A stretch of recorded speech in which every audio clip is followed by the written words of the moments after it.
ಎಲ್ರಿಗೂ ನಮಸ್ಕಾರ. So toxic ಮೂವಿದು ಮನಮೋಹಕ ಸಾಂಗ್ ಇವಾಗ ತಾನೇ ಜಸ್ಟ್ ರಿಲೀಸ್ ಆಗಿದೆ. ನಾನಂತೂ ಸಾಂಗ್ನ ಫುಲ್ ಕೇಳಿದೆ. ಲಾಸ್ಟ್ ಟೈಮ್ ನೀವು ಕೇಳಿರ್ತೀರ, ತಬಾಹಿ ಸಾಂಗಲ್ಲಿ ಯಶ್ ಮತ್ತು ಕಿಯಾರಾ ಅವ್ರದ್ದು ಒಂದು ವಿಡಿಯೋ ಸಾಂಗ್ ಕೂಡ ಬಂದಿತ್ತು. ಸೊ ಅದನ್ನು ನೋಡಿ ನಮಗೇನು ಅನಿಸಿತ್ತು ಅಂತ ಹೇಳಿದ್ರೆ, ಯಶ್ಗೆ ಒಬ್ಬ ಸಿಂಗಲ್ ಲವರ್ ಇರ್ಬೋದು ಅಂತೇಳಿ ನಮಗನ್ಸಿತ್ತು. ಆ ಸಾಂಗ್ ಪೂರ್ತಿ ಅದ್ರ ಬೇಸಲ್ಲೇ ಇದ್ದಿದ್ದು.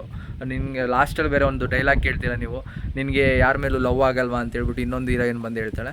ಸೊ ಈ ಮನಮೋಹಕ ಸಾಂಗ್ ಕೇಳಾದ್ಮೇಲೆ ನನಗೇನು ಅನಿಸ್ತಾ ಇದೆ ಅಂತ ಹೇಳಿದ್ರೆ, ಯಶ್ ಮೂವಿಲಿರೋ ಎಲ್ಲ ಆ್ಯಕ್ಟ್ರೆಸ್ ಅಂದರೆ ಯಾರ್ಯಾರು ಹೀರೋಯಿನ್ಸ್ ಇದ್ದಾರೆ, ಸೊ ಆ ಎಲ್ಲ ಹೀರೋಯಿನ್ಸ್ಗೂ ಕನೆಕ್ಷನ್ ಇದೆ. ಅಂದರೆ ರಾಯಾ ಕ್ಯಾರೆಕ್ಟರ್ ಬಂದ್ಬಿಟ್ಟು ಎಲ್ಲ ಹೀರೋಯಿನ್ಸು ಲವ್ ಮಾಡ್ತಿದ್ದಾನೆ ಅಂತ ನನಗೆ ಅನಿಸ್ತಾ ಇದೆ. ಇದು ನನ್ನ ಒಪಿನಿಯನ್ನು. ಬಿಕಾಸ್ ಮನಮೋಹಕ ಸಾಂಗ್ ನೋಡಿದಾಗ ನಿಮಗೆ ಅನಿಸುತ್ತೆ ನಯನ್ತಾರ ಅವರು ಕೂಡ ಯಶ್ ಜೊತೆ ಇರ್ತಾರೆ, ಜೊತೆಗೆ ಇನ್ನೊಬ್ಬ ಆ್ಯಕ್ಟ್ರೆಸ್ಸು, ಜೊತೆಗೆ ಕಿಯಾರಾ.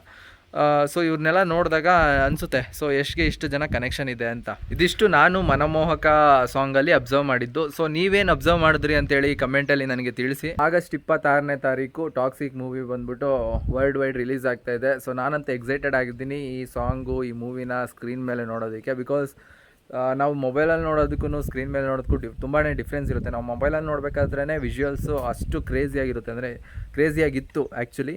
ನೀವು ನೋಡಿರ್ತೀರ ಆ ಲೈಟಿಂಗ್ಸು, ಆ ಡೈರೆಕ್ಷನ್ ಸ್ಟೈಲು ಎಲ್ಲ. ಸೊ ಇದನ್ನು ನಾವು ಥಿಯೇಟರ್ಸಲ್ಲಿ ನೋಡಿದ್ರೆ ಇನ್ನೂ ಸಖತ್ತಾಗಿರ್ತೈತೆ. ನಾನಂತೂ ಎಕ್ಸೈಟೆಡ್ ಆಗಿದ್ದೀನಿ. ನೀವು ಎಷ್ಟು ಎಕ್ಸೈಟ್ ಆಗಿದ್ದೀರಿ ಅಂತೇಳಿ ನನಗೆ ಕಮೆಂಟಲ್ಲಿ ತಿಳಿಸಿ.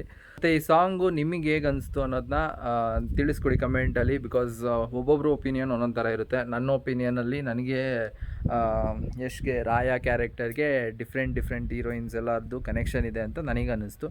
ಸೊ ನಿಮಗೆ ಹೇಗೆ ಅನ್ನಿಸ್ತು ಅನ್ನೋದನ್ನ ಕಮೆಂಟಲ್ಲಿ ತಿಳಿಸಿ. ಮತ್ತೆ ಸಿಗೋಣ ಮುಂದಿನ ವೀಡಿಯೋಲಿ. ಅಲ್ಲಿವರೆಗೂ ಟೇಕ್ ಕೇರ್, ಟಾಟಾ, ಬಾಯ್ ಬಾಯ್.